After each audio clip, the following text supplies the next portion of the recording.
आपके जो रिश्ते रहे वो बहुत ख़ास रहे। आपने कहा है कि हाथ छूटे भी तो रिश्ते नहीं छोड़ा करते।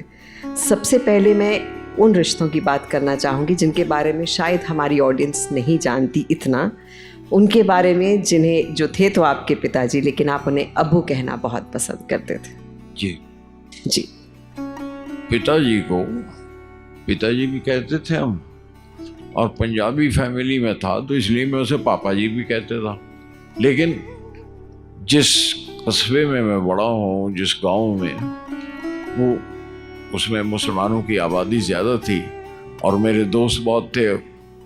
मेरे पापा जी के दोस्त भी बहुत ज़्यादा, जी। बहुत सारे, घर में आना जाना उठना बैठना। तो वहाँ जो बच्चे अपने पापा को अब्बू कह के बुलाते थे तो बड़ा अच्छा लगता था मुझे, उस बड़ा मज़ेदार लगता था। और अब्बू में मुझे एक बड़ा अफेक्शन और वो उसका एहसास होता था। तो इसलिए जब भी उन्हें मैंने रेफ़र किया, जैसे दोस्तों में क्या बात किया कि मेरे अब्बू भी यही कहते थे, तो यूँ कह के तो वो अब्बू नाम चढ़ गया मुँह पे।